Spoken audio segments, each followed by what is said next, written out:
Corrían los primeros meses de 1991. Los últimos días de Michael Landon se estaban acercando y eran inminentes.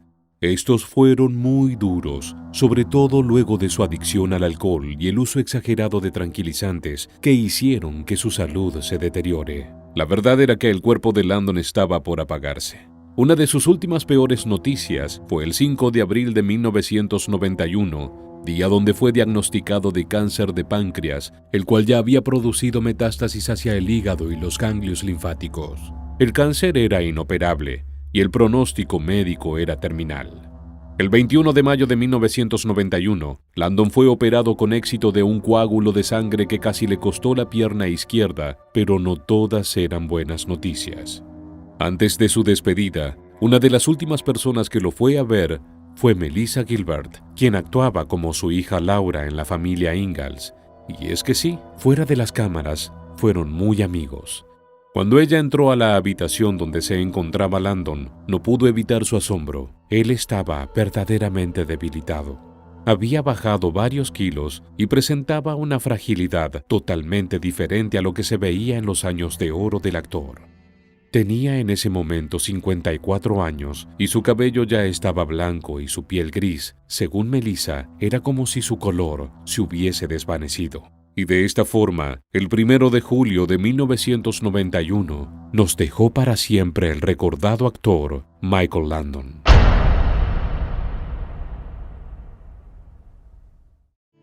Y bien, ahora sí, prepárense para viajar un poco en el tiempo. Justamente hasta el 31 de octubre de 1936 en la ciudad de Nueva York. Aquí nos encontraremos con el nacimiento de Michael Landon. En realidad, su verdadero nombre era Eugene Maurice Horowitz. Desde pequeño, Eugene tuvo una vida complicada. Su madre era católica y su padre era judío. En la escuela, como suele suceder a menudo, los compañeros siempre tenían algo malo para decirle. Sobre todo, eran ataques racistas por sus raíces. Pero la realidad es que Eugene no era infeliz solo en el colegio, sino también en su casa. Allí su madre era un gran problema. Tenía trastornos psiquiátricos y en varias oportunidades había hecho saber que se quería matar. Esto al pequeño futuro actor lo tenía claramente preocupado y justamente por esos problemas él tuvo que dejar de lado su infancia. Incluso en una ocasión, en unas vacaciones familiares en la costa, su mamá intentó ahogarse, pero él la pudo rescatar. En medio de la desesperación, Eugene tragó agua que luego terminó vomitando y de grande Michael recordaba aquello como uno de sus peores días. Tiempo después, se dieron cuenta que los intentos de suicidio de su madre perjudicaron su salud cuando era solo un pequeño, lo que conllevó a que padeciera de enuresis nocturna o dicho en otras palabras, orinarse mientras dormía. Y su madre, al no percibir ese problema, colgaba las sábanas mojadas en su ventana para que todos pudieran mirar lo que había hecho. Cuando se convirtió en adolescente, ya tenía más libertades para alejarse de su madre, pero un accidente de motos que lo dejó con el rostro casi desfigurado hizo que volviera a depender de su cuidado y a la par tuvo que ser sometido a una reconstrucción facial. Trabajo que, por cierto, fue muy bien hecho porque eso no lo limitó para ser uno de los mayores galanes de la TV del momento. Una vez que concluyó la secundaria, en 1954 se mudó a California luego de obtener una beca deportiva en la UCLA debido a su buen desempeño como atleta en el lanzamiento de jabalina. En ese tiempo, Eugene rompió el récord de lanzamiento de jabalina, lo que le abrió las puertas para obtener una beca para la Universidad de Southern California. Así fue como se despidió de sus padres y se marchó en búsqueda de más trofeos. La beca le garantizaba los estudios y sus habilidades atléticas, pero el reconocimiento no le duró mucho tiempo, y es que a causa de una mala caída en uno de sus lanzamientos hizo que se rompiera los ligamentos del brazo. Así fue como tanto la beca como su futuro en el deporte llegaba a su fin. Pero aquello no lo detuvo de seguir buscando su rumbo. Finalmente, Eugene abandonó la universidad y empezó a trabajar de lo que encontraba.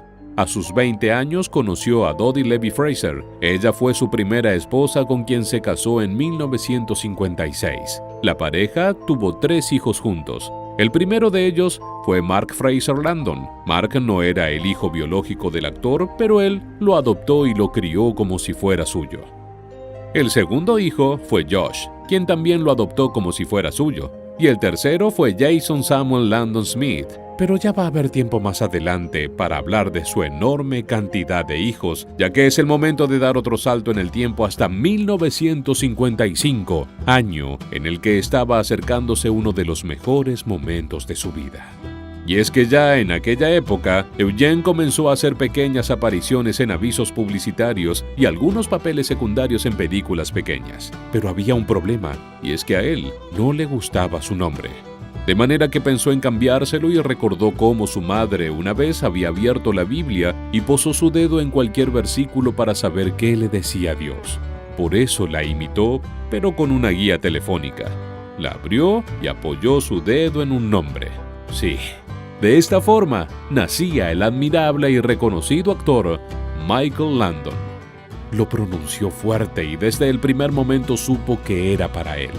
De esta forma, Eugene Maurice Horowitz y su pasado tormentoso quedaba atrás, aunque todavía le tocaba pelear otras duras batallas, pero ya vamos a hablar de ello más adelante.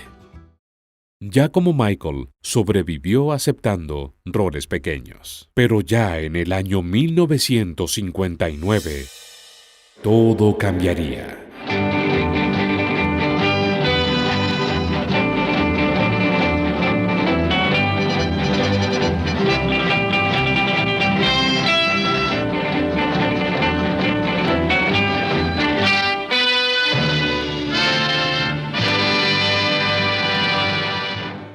Sí, justamente fue para esta época en la que le llegó su gran oportunidad de la mano de Bonanza, una serie que duró 14 años y que le permitió alcanzar una fama a nivel internacional con su personaje de Joel Cartwright.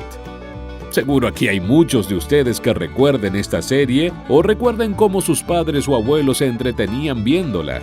Pero ustedes, ¿algún capítulo en especial que recuerden? Los estaremos leyendo en los comentarios.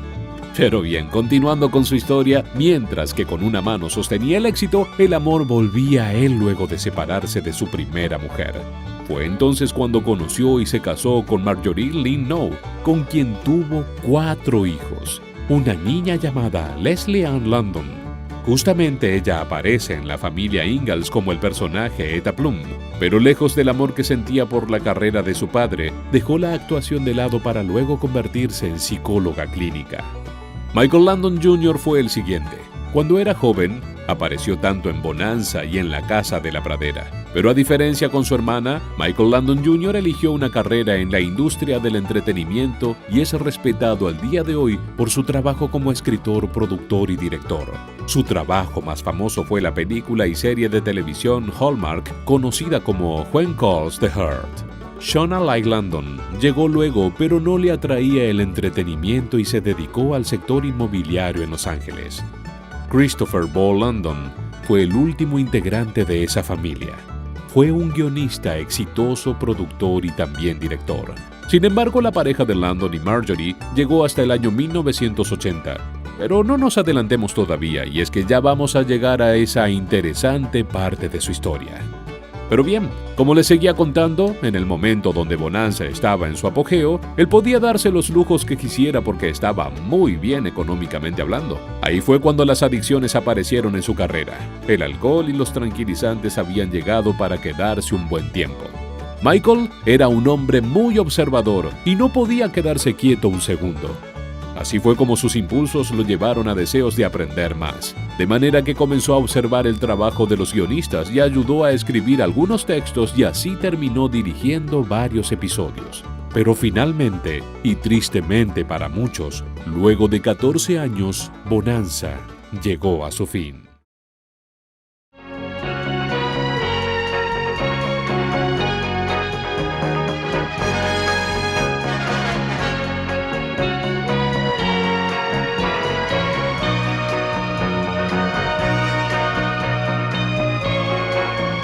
Ante la incertidumbre, Landon generó su próximo trabajo. Así fue como en 1974 llegó La Familia Ingalls, una serie basada en las 7 novelas escritas por Laura Ingalls en el siglo XIX. Michael la produjo, escribió, dirigió y actuó. Su personaje, Charles Ingalls, no tardó en conquistar la audiencia, siendo el norteamericano modelo, bueno y noble con quien todos querrían estar, y sobre todo, las románticas se querían casar. Bueno, al tener el control artístico de sus programas, diseñaba escenas en las que debía exhibir su físico. Siempre que podía, George Ingalls mostraba su torso desnudo. Él decía: «Quiero que la gente ría y llore, no solo que se sienten y miren televisión. Tal vez estoy pasado de moda, pero creo que los espectadores están hambrientos de programas en los que la gente diga algo significativo». Aunque la crítica siempre le pegaba por realizar capítulos sensibles. La serie se extendió hasta 1983 y fue todo un éxito, incluso hasta nuestros días. Pero Michael Landon ya tenía en mente con qué quería seguir. 10 años antes, en 1973, la hija de su esposa había sufrido un accidente que le llevó 2 años de recuperación y a los que les tuvo que sumar otros 2 más para superar su adicción a los barbitúricos. Sí, de ahí viene Camino al Cielo, una tira enfocada en ayudar a la gente a salir adelante. En 1984 fue su estreno, y Landon interpretó a Jonathan Smith, un ángel que bajaba a socorrer a las personas que necesitaban recuperar la fe para superar sus problemas. Pero como ya saben, todo lo bueno a veces viene acompañado de algo malo, y en este caso, lo malo vino a causa de la decisión de Michael de querer volcar esta experiencia familiar en una ficción. Y es que esto, al parecer, no le gustó para nada a su pareja y terminó afectando su matrimonio. Finalmente se divorciaron y, decidido a no querer estar solo, comenzó a salir con Cindy Clerico, una maquilladora nada más y nada menos que 20 años menor que él, con quien tuvo 2 hijos más. La primera de sus descendientes fue una hija a la que llamaron Jennifer Rachel London. Sé que los fanáticos de Yellowstone reconocerán a Jennifer como el personaje Teeter en el programa. El segundo hijo que Landon tuvo con Cindy, y el último de sus 9 hijos en total, fue Sean Landon. Sean tenía solo 5 años cuando Michael Landon murió el 1 de julio de 1991. Y su muerte justamente tuvo que ver con el set de filmación. Pero recuerden esto que acabo de decirles, ya que de eso vamos a estar hablando al final de este video. Como les conté antes, Landon tenía problemas con el alcohol y con el exceso de algunos medicamentos durante sus primeros años de éxito. Además, en las temporadas de rodaje llegaba a fumar 4 atados diarios de cigarrillos sin filtro. Si bien en aquella época era normal fumar en los estudios, sus compañeros se sorprendían por la cantidad que consumía. Sumado a eso, los actores que trabajaron con él lo recuerdan como alegre y contenedor, pero también como un hombre muy exigente, con enojos muy intensos cuando las cosas no salían bien en la filmación. Su gran porte que mostraba entre las montañas de la familia Ingalls no era del todo verdad. Al contrario, tenía complejo con su altura y utilizaba zapatos con plataformas para simular ser más alto. Uno de sus mayores orgullos era el pelo, al que cuidaba con devoción.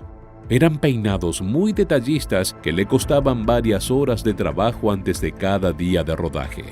Siempre daba entrevistas y hablaba todo lo que tenía en mente. Era un hombre que estaba siempre un paso adelante, pero hubo algo que le ganó la carrera. Su agonía, como no podía ser de otro modo, la planteó ante las cámaras. Precisamente en el programa de televisión llamado Tonight Show de Johnny Carson, allí anunció el diagnóstico y avisó también que iba a dar pelea. «Voy a vivir cada minuto».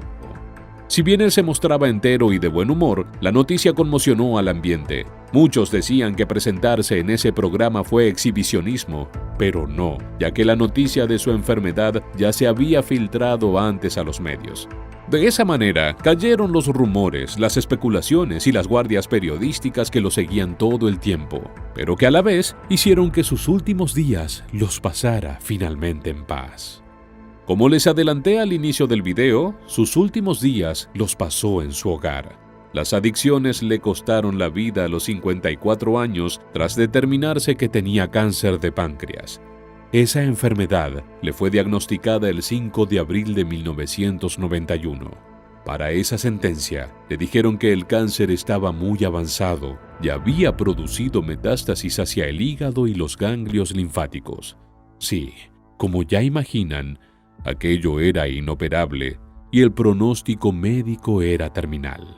3 días después de ser diagnosticado con cáncer de páncreas, Michael Landon decidió que era el momento de dar a conocer que padecía la enfermedad en etapa muy avanzada. Entre sus dichos estuvo una frase en la que fue recordado por mucho tiempo.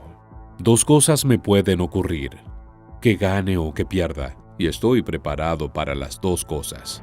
Aunque recibió tratamientos de quimioterapia, el pronóstico era desalentador, pero pese a todo, él supo tomarlo con calma. Creo que hay que tener sentido del humor en todo. No encuentro esto particularmente divertido, pero si vas a intentar continuar, vas a intentar vencer a algo. No lo vas a hacer parado en la esquina. El 21 de mayo de 1991, Landon fue operado con éxito de un coágulo de sangre que casi le costó la pierna izquierda, pero falleció en Malibú el 1 de julio de 1991, casi 3 meses después de conocer su enfermedad. Landon dejó de existir cuando preparaba su 4ª serie. A su entierro asistieron el expresidente de los Estados Unidos, Ronald Reagan, y su esposa, y un sinfín de personas más. Pero eso no fue lo último que se habló de su muerte. Ahora sí, les voy a contar lo que les prometí al inicio del video. Aquello de los detalles interesantes sobre su muerte de la que mucho se habló. A más de 30 años del fallecimiento de Michael Landon, se publicó un informe sobre posibles desencadenantes de la enfermedad del actor. La investigación estaba enfocada en la proximidad del set de Little House on the Prairie con respecto al laboratorio de campo de Santa Susana. Según el Departamento de Control de Sustancias Tóxicas de California, en 1959, allí se produjo un colapso parcial de un reactor nuclear. Para contextualizar, la serie fue grabada durante 9 años a solo 15 millas del laboratorio nuclear de Santa Susana, y esto dijo uno de los especialistas. Cuando cientos de residentes locales comenzaron a sufrir de cáncer, los científicos descubrieron que el laboratorio de Santa Susana había sido el lugar del peor desastre radiactivo en la historia de Estados Unidos y que años de contaminación habían provocado una epidemia de cáncer.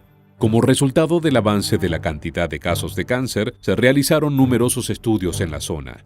De acuerdo con uno de los patólogos forenses que estuvieron involucrados en la investigación, afirmó: los estudios concluyeron que la contaminación ambiental fue responsable de hasta 2.000 muertes relacionadas con el cáncer y condujo a un aumento del 60% en cánceres como pulmón, vejiga, riñón, hígado, sangre, ganglios linfáticos, vías digestivas superiores, entre otros. Inmediatamente se apuntó al caso de Landon, que al ser una estrella pública, se mantuvieron un tanto al margen y se lavaron las manos diciendo lo siguiente: a pesar de los estudios científicos que relacionan la proximidad al sitio con tasas elevadas de cáncer, no hay evidencia científica que sugiera que el cáncer de páncreas de Michael fue causado por trabajar tan cerca del área contaminada. Aunque no puedo descartarlo por completo, podría estar relacionado con otra causa. Pero, ¿ustedes qué opinan? ¿Tuvo que ver esa fuga con el cáncer de Michael Landon? Me gustaría saber sus opiniones aquí debajo.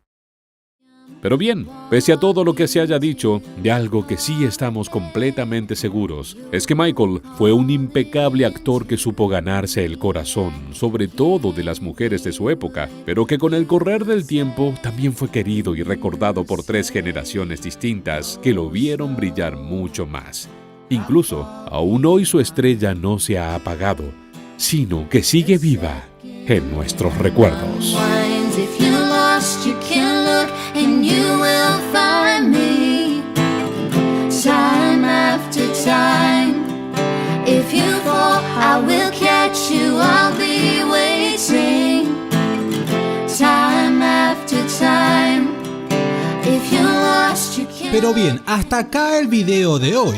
Pero antes de que te vayas, te recomiendo estos 2 videos donde verás casos también muy interesantes. Y si no te querés perder ningún video de este estilo, te recomiendo que te suscribas y actives la campana de notificaciones. Bien, yo soy Gabriel Navarrete, esto fue Grandes Misterios, nos vemos en un próximo video. ¡Chau!